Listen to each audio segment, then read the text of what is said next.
ಭಾರತ ದೇಶ ತನ್ನ 80ನೇ ಸ್ವತಂತ್ರ ದಿನೋತ್ಸವವನ್ನು ನಮ್ಮ ಆಗಸ್ಟ್ 15ನೇ ತಾರೀಕು ನಾವು ಆಚರಣೆ ಮಾಡ್ಕೊಳ್ತಾ ಇದ್ದೀವಿ.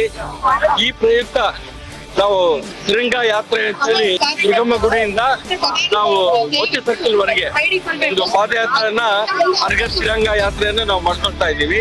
ಈ ತಿರಂಗ ಯಾತ್ರೆದು ಉದ್ದೇಶ ಇಷ್ಟೇ, ಪ್ರತಿಯೊಬ್ಬರು ಕೂಡ ಈ ಸ್ವತಂತ್ರ ದಿನೋತ್ಸವವನ್ನ ಬಹಳ ಸಂತೋಷ, ಸಡಗರ, ಸಂಭ್ರಮದಿಂದ ಆಚರಣೆ ಮಾಡ್ಕೋಬೇಕು ಅಂತೇಳಿ ಒಂದು ಉದ್ದೇಶದಿಂದ ಈ ಒಂದು ತಿರಂಗ ಯಾತ್ರೆ ನಾವು ಮಾಡ್ತಾ ಇದ್ದೀವಿ. ಇವತ್ತು ನಾವು ಭಾರತಾಂಬೆ ಮಾತೆಯ ಒಂದು ರಾಷ್ಟ್ರಧ್ವಜವನ್ನು ಇಡೀ ಅಂದ್ರೆ ಬಳ್ಳಾರಿಯಲ್ಲಿ ಬುಡಂಗುಡಿ ಸರ್ಕಲ್ ಇಂದ ಅಪ್ ಟು ಮೋತಿ ಸರ್ಕಲ್ ವರೆಗೆ ನಮ್ಮ ಭಾರತಾಂಬೆಯ ಜಾಂಡವನ್ನು ಸುತ್ತ ಒಂದು 1000 ಜನ ಹುಡುಗರ ಜೊತೆಗೆ ನಾವು ಬಿಜೆಪಿ ಪಕ್ಷದಿಂದ ಧ್ವಜಾರೋಹಣ ಮಾಡ್ಕೊತ ಹೋಗ್ತಾ ಇದೀವಿ. ಅಂದ್ರೆ 1000 ಅಡಿ ಉದ್ದ ಇರ್ಬೇಕು.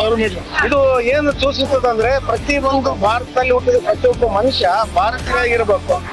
ನಾವು ಹುಟ್ಟಿದ್ದು ಭಾರತ ಎಂಬ ನೆಲದಲ್ಲಿ, ಆ ನೆಲಕ್ಕೆ ನಾವೇನಾದ್ರೂ ಮಾಡ್ಬೇಕಂದ್ರೆ ನಾವು ಭಾರತ ಎಂಬ ಮಕ್ಕಳಿಗೆ ಇರ್ಬೇಕು. ಯಾರೇ ಆಗ್ಲಿ, ಕ್ರಿಶ್ಚಿಯನ್ಸ್ ಆಗ್ಲಿ, ಮುಸ್ಲಿಮ್ಸ್ ಆಗ್ಲಿ, ಹಿಂದೂ ಆಗ್ಲಿ, ಯಾರೇ ಆಗ್ಲಿ, ನಾವು ಅಷ್ಟು ಭಾರತೀಯರು. ಅದಾಂತರ ನಾವು ಧರ್ಮಗಳು ಇಷ್ಟು ನಾವು ಭಾರತೀಯರು. ಆ ಒಂದು ಸಂಖ್ಯಾತ ಹಿಡ್ಕೊಂಡು ನಾವು ಇವತ್ತು ನಾವು ಇದು ಮಾಡ್ತಾ ಇದೀವಿ.